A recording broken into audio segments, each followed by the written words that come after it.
ndi umukristo w'Ibeteli. Nyine turabafatanya ibikorwa bya korali Elayo, ariko kandi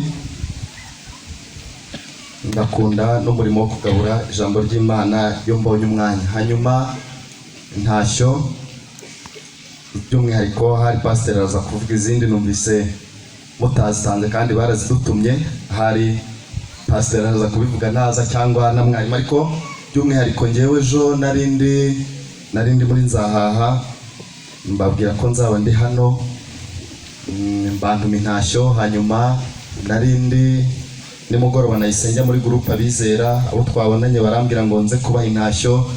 Mu gitondo twabonanye na korali yitwa Beteli ndirimbamo, bamwe muri bo nabo babonye nje barambwira ngo mbahe intashyo. Umugore wanjye ndetse n'abana nabo babonye ndi kuza barambwira ngo nze kubaha intashyo. By'umwihariko rero izo mfite muri izo ngizo atari z'itorero, izo natumwe ku giti cyanjye, nimuzakire mu izina rya Yesu Kristo, amen. Hanyuma nifuza ko twaganira ku ijambo ry'Imana. Tekereza ko inyuma kandi hakiri undi mwigisha, ariko nifuza ko tuganira ku ijambo ry'Imana. Umwami Imana yashimye ko tuganira kuri uyu munsi, dusanga mu gitabo cya Yosuwa igice cya 24, Yosuwa igice cya 24. Ntabwo dusoma amagambo menshi ko mu giterane tuba dufite gahunda nyinshi twifuza no kumva indirimbo. Nubwo Elayo duhorana, ariko numvise ari byiza ko twakumva izi ndirimbo. Baba bazirepese bagafata umwanya munini, yewe ndetse na gape dukwiriye kuba hari tubumva, uretse ko njye atari ubwa mbere.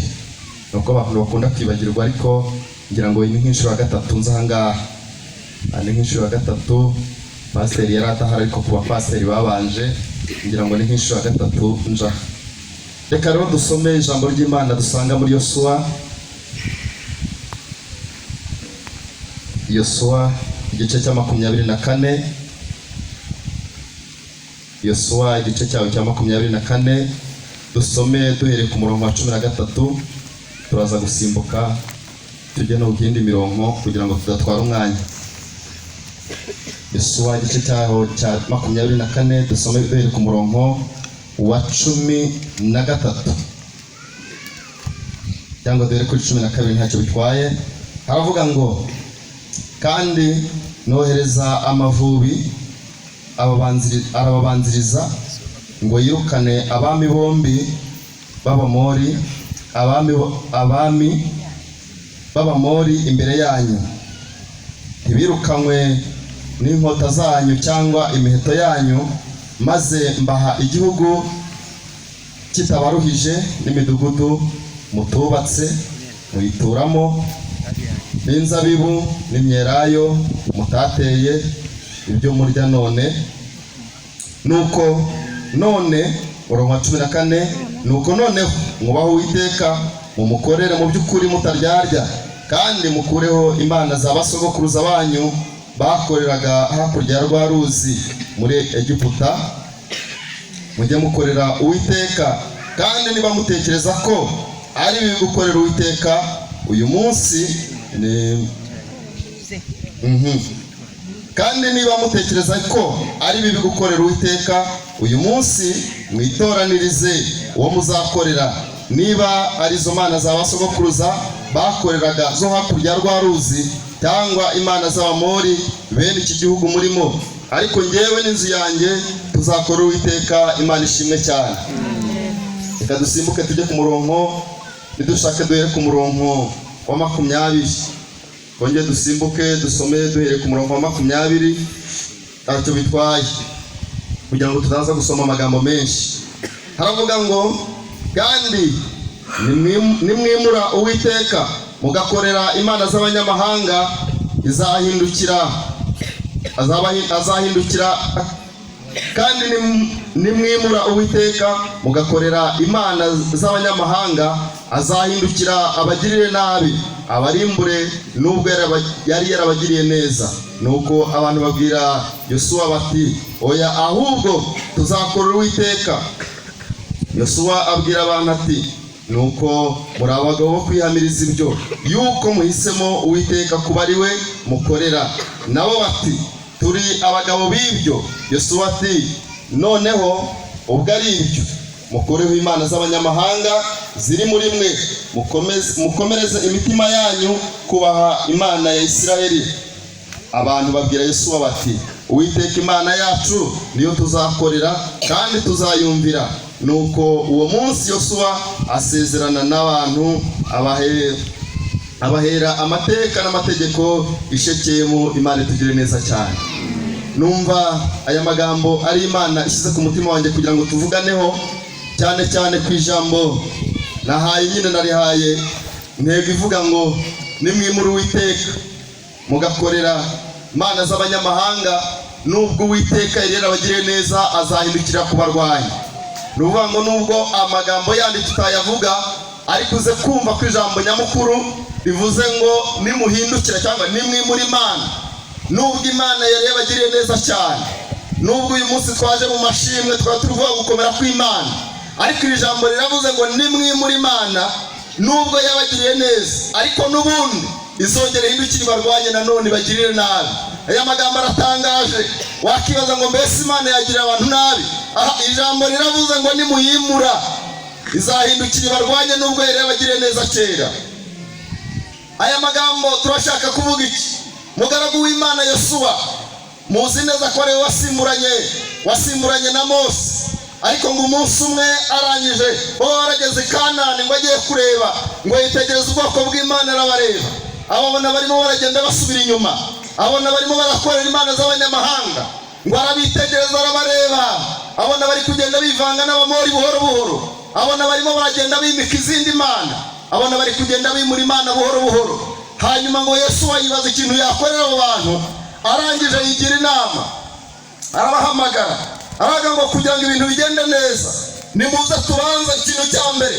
Ngo arabahamagara bazamura ku musozi witwa Shekemu, ngo amaze kubazamurayo arabaganiriza. Ntabwo yajyanye iteraniro ryose, ahubwo ngo yahamagayemo abari babayoboye, ahamagaramo ahamagaramo abakuru b'imiryango, ahamagaramo abakuru b'ubwoko, arabazamukana abajyana ku musozi witwa Shekemu. Arangije ngo arabaganirira. Kimwe mu byo yabaganiriye, ntabwo dusomye amagambo yose uhereye ku murongo wa mbere, ariko ngo abaganira amagambo akomeye. Arababwira ngo noneho reka tubanze twibukiranye amateka, kubera ko nimo mbona mwibagirwa. Icyambere ni uko tuvuga ku mateka yacu. Aravuga ngo reka mbabwire aho Imana yatuvanye. Aravuga ngo dore ijambo rya mbere, ubundi twebwe turi bene Aburahamu niho dukomoka. Aravuga ngo ku ijambo rya mbere, Aburahamu ninde? Arababwira avuye hejuru. Aravuga ngo Aburahamu yari mwene Tera, ngo hanyuma yavukanaga n'undi mugabo witwa Nahori, ngo hanyuma Imana abo bagabo bakoreraga imana z'abanyamahanga, bakoreraga imana z'abanyamahanga batazi Imana rurema. Ngo dore ijambo rya mbere, Imana irabanza ifata uwitwa Aburahamu iramuhamagara imuvana muri Uriya wa Kaludaya, maze kumuhamagara imuvana kwa Setera, ndetse ngo imuvanayo yirengagije mwene nyina witwa Uriya twari tuvuze, mwene nyina Nahori cyangwa mwene se, ariko ngo imutoranyamo imuvanamo, irangije we imuhindura ubwoko bw'Imana, kandi nyamara mu muryango barakorera ibigirwamana. Reka mbabwire ko ijambo rya mbere, nta na rimwe uzashobora gushima Imana utari kwibuka amateka yawe, kugira ngo twibuke neza imbaraga z'Imana, kugira ngo tubone uburyo twashima. Mbere na mbere ni ugusubira mu mateka yawe. Reka mbabwire ko ubu ngubu turi muri iri teraniro ushobora kuba urimo kujya wumva agahinda, kumva umubabaro, kumva uragowe, rimwe na rimwe dore ko turi mu bihe bikomeye. Bamwe bati turi mu ngorane, bamwe bati dore amatsinda arenda kugabura n'ibibazo, abandi yaragabuye, abandi bayasigayemo, abandi bati dore n'inzara, abandi bati. Ariko impamvu y'ibyo byose yaguteye gufata ku itama ni uko utari musura amateka yawe. Ariko uramutse uyasuyeho gatoya, ukagenda ukayinjiramo, uhita amenya neza yuko Imana yabaye mu ruhande rwawe. Yesu aravuga ngo ntabwo nashobora aba bantu ntabanje kwibutsa amateka yabo. Aravuga ngo igitangaza cya mbere Imana yakoze ni ukubavana muri Uri y'Abakaludaya. Nagira ngize ngo niba hari umuntu usuye amateka akibuka ko Imana yamuvanye iwabo batarakizwaga, tutari twavuga ngo haleluya byibura, ariko banza wibuke bene nyoko ntabwo bakijijwe, ndetse n'iwanyu ukomoka barakijijwe, ariko Imana yaduhamagaye wakihangana ugasura ayo mateka mbere yo kubabara ukabanza ukongera kwerera muri twara ko ntacyo bitwaye. Imana yagize neza. Igitangaza cya mbere Imana yakoze ni ukukuvana mu magana y'abanyabyaha. Nicyo gitangaza gikomeye Imana yakoze. Ntabwo tubiha agaciro rimwe na rimwe, tujya tubyibagirwa ukumva n'ibisanzwe, ariko umuntu iwabo batari bakijijwe. Reka tuba turetse abana bavukiye mu itorero, abantu batari bakijijwe, abantu bavutse baba badakijijwe, n'imiryango yabo imwe n'imwe ikaba idakijijwe. Imana ikaba yarabarobanuye mu bandi baba batari bakijijwe, bakisanga bari mu nzu y'Imana uyu munsi wa none. Nimwihangane muvuge ngo haleluya. Rimwe, kabiri, gatatu, mwongere gatatu. Abantu basenze indi miryango yabo itari ikijijwe nibo bakumva aya magambo, nibo bakumva aya magambo. Gitangaza cya mbere Yosuwa yibukije abantu, yarababwiye ngo Imana yabavanye mu magana y'abanyabyaha igatoranya sogokuruza wacu Aburahamu. Ni gitangaza cya mbere yakoze, ni ukutuvana mu byaha. Hanyuma arakomeza arabibutsa abana ijambo rya kabiri, Imana yacu tumaze kuva muri Uriya Bakarudaya, dore ikintu cyabaye ngo bahise ko uyu witwa Aburahamu yahise atangira guhabwa isezerano, ahabwa ikindi gihugu, nawe arahabwa kimwe, ariko nyamara Aburahamu nawe ahabwa ikindi. Iki gihugu cy'isezerano ahawe, hanyuma ngo Aburahamu kigezemo kubyara biranga birananirana. Hanyuma nk'uko mwibuka Isaka yamubyaye afite imyaka ingahe? Yaragize 90. Hanyuma amaze kugera igihe ngo kubyara biranga birananirana. Reka mbabwire ngo niba ari ikintu gikomeye Imana ikora ku bantu bayo, ijambo rya mbere rikomeye Imana igikora ni uko abantu Imana ifite umugambi kuvuka kwabo biragora. Abandi bishobora kuvuka byoroshye, ariko ku bantu Imana ifite umugambi kuvuka kwabo bantu bijya bigorana. Kuvuka kwabo bantu biragorana. Niyo mpamvu biraza kutugora kugira ngo twumve ijambo ry'Imana turi hanze. Rimwe na rimwe Satani ajya yinjira mu bantu, ugasanga buri muntu wese aramubwira utuntu twamurangaza, buri muntu wese akagira utuntu yarebaho. Ariko mureke tubane hano muri uyu mwanya mwiza twakira ijambo ry'Imana. Hanyuma ijambo rya mbere ngo ikintu yabibukije, yarabwiye ngo sogokuruza wacu ingorane za mbere zamubayeho ni uko yananiwe kubyara, abyara bitinze. Kugira ngo Isaka abeho tuzabeho ni uko yavutse bigoranye cyane. Hanyuma niba hari abantu basuye amateka yabo bagasanga baravutse bigoye, inda zababanjirije zavuyemo, zabakurikiye byaranze, abana bagiye bavukana bigoranye, abandi bavutse barengeje amezi 9. Niba ari abantu bavutse bigoranye, nabo nibongera bavuga ngo haleluya. Abantu basuye amateka yabo bagasanga baravutse bigoranye, abo nabo barahari. Hanyuma ngo igitangaza cya gatatu, avuga ngo reka mbabwire ikindi cyabayeho. Ngo nyuma yuko Isaka avutse, hanyuma ngo haje kubaho kuvuka kwa Esawu, nawe yaje kubyara Yakobo, ariko mubyarana na Esawu. Bavukana Yakobo na Esawu baravukana. Hanyuma Imana reka Esawu ihita itoranya Yakobo. Imaze gutoranya Yakobo abyara abana 12. Hanyuma nabo bahita berekeza mu gihugu cya Egiputa, bajya mu bunyage, bamara imyaka agera muri 430. Aravuga ngo niba ari ikintu cyakomeye n'ubu bunyage Abisirayeli bamaze mu myaka 430. Bakundwa bene data, niba ari ingorane abantu b'Imana bahura nazo, niba ari ingorane abantu b'Imana bahura nazo, ni ukumara imyaka 400 irenga mu karengane.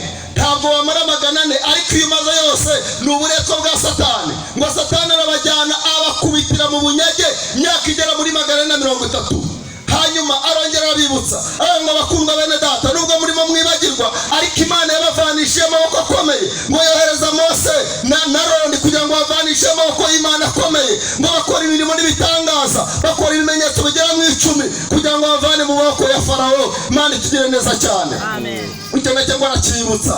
Bamaze kukibuka neza, aravuga ngo kuvayo byari bigoye, yarabakurikiye ngo araduhomera. Yesu wari abaha amateka, aravuga ngo uyu yaraduhomereye, uwitwa Farawo yaraduhomereye n'ingabo ze, ngo baradukurikira. Bamaze kudukurikira, ngo hanyuma tugera ku nyanja itukura. Ni mu nyumve neza, ngo bageze ku nyanja itukura, ngo bahageze basanga inyanja yuzuye. Basanze inyanja yuzuye ngo bayagararaho. Abibutsa ayo mateka, aravuga ngo tugeze ku nyanja, twasanze inyanja yuzuye, turahagarara tubura uko tugenda. Hanyuma ibibazo biravuka, ngo ariko tugiye tubona Imana n'ubundi ritamuriye mu nkingi y'igicu.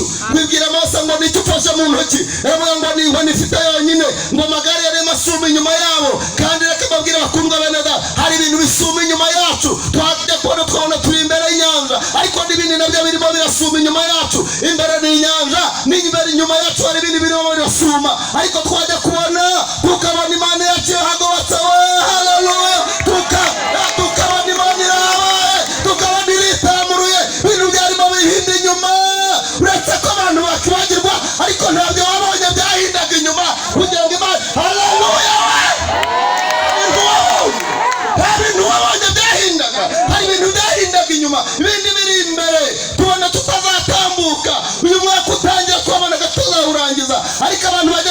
12 mwongera vuga ngo amina wawe.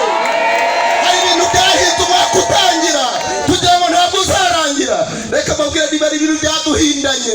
Covid yarahinze urusha amagare ya Farawo. Covid yarahinze turavuga tunoneho ntayizasigara, ariko abantu basigaye nimwongera muyizamurire icyubahiro we, mwongera muyizamurire icyubahiro ntacyo bitwaye. Mana ishimwe yarahabaye. Ibintu bimwe birahinda ibindi bihinda inyuma. Ngo Mosfara witwa Yesu arakomeza arabibutsa aho ngo ibyo byose byahinze inyuma yacu, ngo ariko Imana iratwibutsa iratwambutsa maze dufata hakurya. Ngo bageze imbere y'inyanja bamaze gusiga inyanja bibonye hakurya, amazi amaze gutwikira Abisirayeli Abanyegiputa, Abisirayeli bisanze hakurya. Ngo bagiye kubona ngo witwa Miriyamu aterwa n'afatwa n'indirimbo, ngo aratangira arayizamura, ngo Miriyamu arahimba, Miriyamu arongera aririmba, abandi baramwikiriza, abantu batera hejuru bavuga Imana kubera ibintu Imana yari ikoze. Imana ishimwe cyane. Nimwongere mwirambure icyubahiro. Hari ibintu Imana yagize neza twambukije muri mwaka. Imana ishimwe. Imana igize neza. Imana igize neza, niyo mpamvu turimo duteraniye ahangaha. Mu minsi yashize naje hano ahangaha mbona nta sima yari irimo, ariko Imana ndabona hari ibintu yakoze. N'uru rusengero mwubatse ntabwo ari kubw'amaboko yanyu, ni Imana yahabaye, ni Imana yabashoboje. Mutangiraga mwabonaga bitakemera, ariko Imana yahabaye nihimbazwe, yagize neza. Imana ishimwe. Erega kandi nakora era Imana yakoze bikomeye mwakagira Imana. Hari umuntu twari turi kuzana mu kanya ambwira ijambo rikomeye, ambwira atari kubundi ntabwo akunda guteranira hano cyane, ambwira atari kubundi iwacu, arambwira atari kubundi korari yerayo buriya nimwe cyangwa ni nyinshi, ariko mwe mujya mubona ukuntu mwangariye mu by'ukuri ko twigira shesha nta bintu Imana yakoze, ariko Valens we wari uhari ubu nta bintu Imana yakoze wayisimbuke. Imbaraga bikomeye Imana yakoze bihambaye, Imana yakoze ibintu bihambaye, Imana yarahabaye. Namwe gapwe ntabwo ari ukumwanganaga narababonye. Jo undi Covid yenda kurangira narabasuye, nari mpari ku rusengero hano, ubwo ngiye kubona mbona mwari musigaye muri bakeya, ariko dore Imana yarabaguye. Nimuhimbaza Imana yacu. Imana ntabwo yahabaye somwebwe reba n'ukuntu mwambaye neza mumeze neza.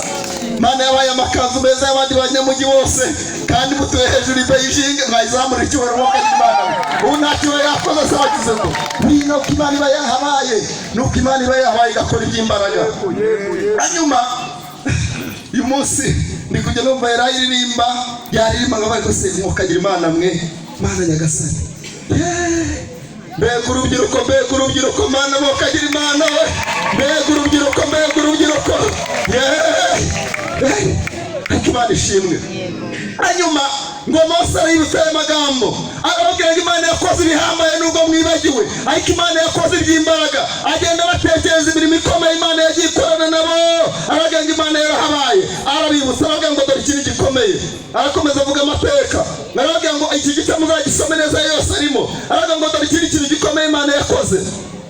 Imana yarahabaye ngo ubwo yari twari tugeze Yeriko, nicyo gitangaza gikomeye Imana yakoze. Ngo tugeze Yeriko nubwo Imana yaduhaye gakondo, ariko tugeze Yeriko ibintu byaradukomeranye. Dusanga inkike z'Yeriko zari zikinze cyane, n'usomo y'amagambo neza zasanga ngo bari barazikorotiye, ngo barazikinga, ngo bazikingisha inkuta zikomeye, ngo barangije ngo noneho tuzarebuzinjira muri uyu murwasha, tuzarebuzinjira muri Yeriko, hazagira umuntu.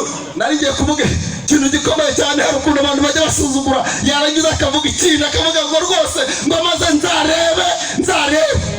Ntabwo twabivuga turi abantu b'Imana Imana yahamagaye, ariko hari ukuntu abadayimoni badusuzugura bakatwita n'amazina mabi, bakavuga ngo maze bazarebe, ariko ngo Imana ibamenye ibanga rikomeye. Rega muzazenguruka inkike buhoro buhoro, muzazenguruka kangahe? Ngo hanyuma muzizenguruka buhoro buhoro, mwongera muzizenguruka mwisubira mu nganda zanyu. Ngo hanyuma bagiye kubona ngo Imana kurusha ya karindwi, ngo bagiye kubona babona inkike ziraridutse, ngo zikubita hasi, ngo umuntu wese yinjirira imbere ye. Umuntu Imana yari turi inkike muri mwaka yongera azamura icyubahiro. Imana ishimwe. Hari inkike Imana yakubise hasi twabonaga bitakemera. Reka mabwire kutavugana n'abantu. Yesu warabwiye ngo kuba batangiye kwibagirwa nta bundi buryo navugana nabo uretse kubanza kubibutsa amateka yabo. Harabanza bibutsa amateka. Aravuga ngo Imana yakubise hasi Yeriko kugira ngo dutambuke. Hanyuma amaze gukubita hasi Yeriko, hanyuma barinjira baratura, ibabwira amagambo akomeye. Yesu arababwira ngo none cyo kintu gikomeye, none ko Imana yakoze iby'imbaraga ikabageza muri iki gihugu. Ngo bageze muri icyo gihugu basanze n'ingabo basangamo abagabo barebare b'imbaraga, basanga n'abagabo banini, basanga n'abagabo barebare, basanga n'abanyamaboko. Ariko Imana ibabwira amagambo akomeye, iravuga ngo nubwo mubona bameze batya, ariko n'ubundi nzabana namwe, ngo irabafasha bahindura iyo midugudu yose bayimura amahanga yari ari muri icyo gihugu, ngo barangije bari n'igihe twasomye amagambo, bari Imana yohereje amavubi ajya imbere yabo. Iravuga ngo ntabwo ari inkota zanyu zanesheje, ngo ahubwo n'Imana yahabaye irabarwanirira, ikoresha n'amavubi. Hari amavubi Imana yakoresha ukanesha, hari amavubi Imana yakoresheje, haleluya, hari amavubi Imana yakoresha ugatsinda. Kubwacu ntabwo twanesha, ariko Imana yakemera igakoresha n'amavubi kugira ngo abantu b'Imana babeho. Imana ishimwe cyane. Ngo baratambuka, barangije binjira mu gihugu, barangije bagituramo. Irababwira ngo batuye no mu midugudu batubatse, ngo bari kurya n'inzabibu batahinze. Abantu b'Imana baragenda bagubwa neza. Ngo ariko dore ikintu gitangaje, ariyo magambo nagambire ko tuvugaho gatoya. Aravuga ngo noneho rero ikitora ikibazo, ngo batangira kwivanga n'abanyamahanga, batangira kwibagirwa Imana, batangira kwibagirwa Imana yabagiriye neza. Ubundi murabizi impamvu abantu b'Imana tujya twibagirwa, impamvu abantu b'Imana tujya gusubira mu byaha, nuko twibagirwa amateka yacu. Aroni yarabikomojeho gatoya, aravuga ati nyamara burya rero Imana yatuvanye kure. Nyamara kandi koko burya nibyo, nyamara si gitangaje. Arabo yavanye mu Nyabyunyu, arabo yavanye i Nyamasheke, arabo yavanye abantu yagiye bavana kure. Umushyitsi yavuye Cyarwa nigeze kujyanayo mu myaka ishize nka 2010 iyo nakora rimwe yitwa Beteri i Kigali, tujyayo turi kumwe na Pastor Musabwe, dusanga naho ahantu. Ariko kuva Cyarwa ukagera hano se wagize ngo ni hafi, ariko Imana igenda ituvana kure. Ubu nawe wasanga hari Imana yamuvanye ikamugeza Cyarwa mu mujyi, nawe hari aho yakuvanye kugeza imushaka, najya aho yamvanye. Mujya mugira ngo Nyamasheke ni umujyi se? Imana yagasana mwamuzi ngo Nyamasheke ni umujyi. Bundi abantu b'Imana tujya twigira shashyo, bundi akubisa baga kositimu, bita twibagirwa tugashyira ukuguru kukundi, kabutavuga n'ubuhamya bw'Imana yatubye ngo ntabwo twese twari dukomeye, ngo abantu ni abahatari. Ntabwo hatari twese, Imana yatuvanye kure. Wacu ni mu Nyabitekeri hasi, ntabwo hari heza naho, nta muhanda uhagera. Nageze kuri kaburimbo mfite nk'imyaka hafi 20, ntabwo nabonaga umuhanda. None najya mutuyeho, isamaguje tugahereza Imana icyubahiro. Imana yagize neza, ntimukigire shasha, n'Imana igenda ihaba. Ababonye umuhanda bakuzanamo nimupasi, mugira gutya turebe. Nabo barahari babonye umuhanda bakuze, Rusesa wabonye byari yawe wabonye byari tubonye umuhanda mukaranda ikoreje bundi mutitwaga turi kure yawo. Namwe muri hafi yawo, dore mu Mataramo mwirirwa mugendamo mutambukamo, muri hafi yawo. Nayo iwacu kuva iwacu ngera ku muhanda wa kaburimbo narinze ngira imyaka hafi 20 nta nawugeraho. Sinabonye ngiye Kamere, none nigire shasha, nigire umuhatari, ngo kubera ko mutuyeho. Rata Mana warahabaye, nushimwe Mana warahabaye, Mana warahabaye, ni Imana yahabaye, yakoze iby'imbaraga. Mwene data umwe hariya wari kuzunguza rwa modoka runini najyanye, twarimo tuganira, ndamugana ariko turaganira nuko agiye gatoya. Ndamugana ariko ko bambwiye ko bajya gutwara agahene n'ibyo cyangwa ntabwo ari byo. Arambwira ati naragatwaye da, ariko ngo nabwo Imana yayihinduye amateka, none arimo arazunguza ururimi. None se ubwo hari Imana itatuvaye? Ninde muri twebwe wavuga ko nta Imana yamukoreye? Ninde wavuga ngo nta Imana yamuvanye? Mwambaye ibitenge muraberewe, mwambaye amakanzu neza, yego muraberewe. Amakanzu n'ababereye n'udutambaro tw'umweru, ariko nyamara hari abataragiraga inkweto kera bari muri mwebwe. Imana ishimwe yarahabaye, Imana ishimwe yagize neza. Wabona bamamadori ntibahari, yavuga tumva bamwari ibibongi bageza ntabwo mwavutse muri ibibongi. Yesu habaye izamura icyora, yarahabaye we, yarahabaye wese, yarahabaye yagize neza. Bajya kuri kutangaje nuko tugenda twibagirwa. Rero ngo nyamara nimwibagirwa rero, umva amagambo ya Yesu aravuga ngo nimugerageza mukibagirwa Imana yabagiriye neza. Nubwo yari yabagiriye neza, nibyo jambo ngira ngo babwire, nubwo yatugiriye neza, yakoze iby'imbaraga bihambaye, yarwanye intambara nyinshi kuri mwebwe kugira ngo mube haba kuvuka, haba guhamagarwa, haba no kugira ngo mubone ibyo kurya, haba no kugira ngo mubone imyambaro. Byose Imana yakoze iby'ubutwari kugira ngo mubeho. Iravuga ngo ariko nubwo yabagiriye neza, nta mpamvu nimuyibagirwa mukagerageza kuyimura. Imana izarekura rwo kubatabara, ahubwo ihindukire kubarwanya. Ahubwo ikintu cyiza nuko mukwiye kuba mukorera Imana. Aravuga ngo ariko nyashingiye ku bunararibonye nabonye, nubwo abandi mwese mutayikorera, nzahamagara umugore wanjye n'abana tujya turirimba muri korali.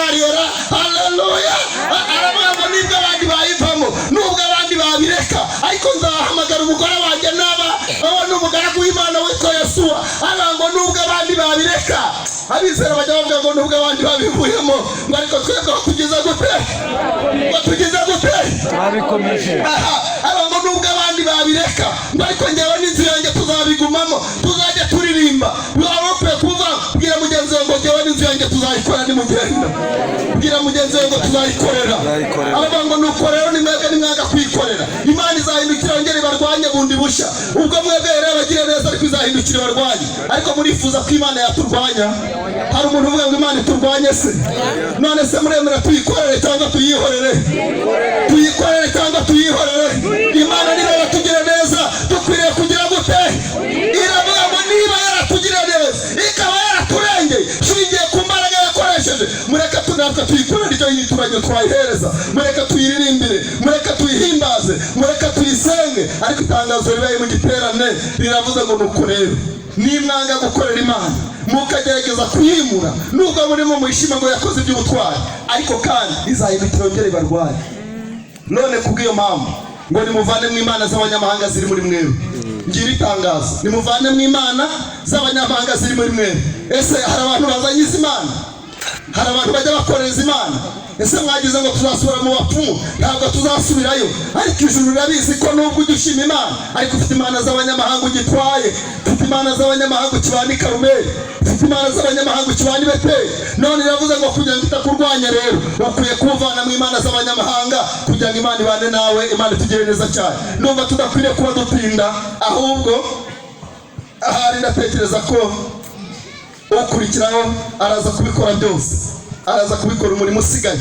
Ariko kandi tekereza mu mutima wawe, ugambirire neza, uvuga ngo niba bishoboka ndifuza kuvanaho imana z'abanyamahanga. Nimuzikire hasi kwa rubuye kwibukiranya, mbibutsa ngo Imana yabaye mu ruhande rwacu, yakoze iby'imbaraga, yakoze iby'ubutwari. Dukwiriye kuba twimura imana z'abanyamahanga ziri mu mitima yacu, hanyuma tugahaguruka tukayikorera. Hari ubwo wajya kunaza ugononwa, dore mu makorari natwe tubamo, hari igihe umuntu ajya kubona yabona urugendo ruraje, yari yaranze kuza akagenda kabiye yabona ruraje akavuga ati nanjye ndaje, hanyuma rwarangira agahita yitahira. Abandi nibagenda uzagumemo kubera ko Imana yakugiriye neza. Rata Imana yakugiriye neza, wowe Imana yarahabaye, ntuzazanwe n'ibindi kiretse Umwami Imana, kubera kuvuga ngo Imana yagize neza. Imana ishimwe cyane. Numva nifuza ko twahaguruka tugasenga Imana muri aka kanya. Numva nifuza ko twahaguruka tugasenga Imana, tukabwira Imana ngo dushoze. Hari ijambo rikomeye Yesu yabwiye abantu turimo duhaguruka.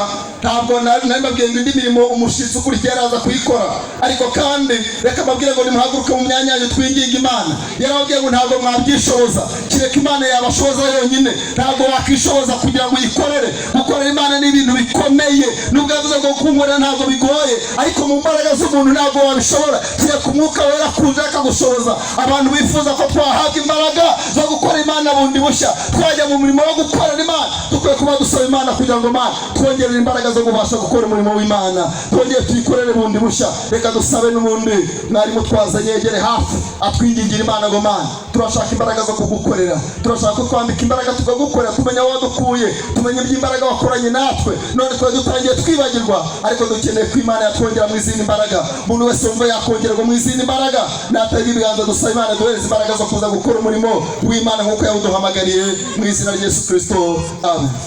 Birenge byawe Data niho duciriye bugufi, kandi Kristo imbere z'amaso yawe niho turi.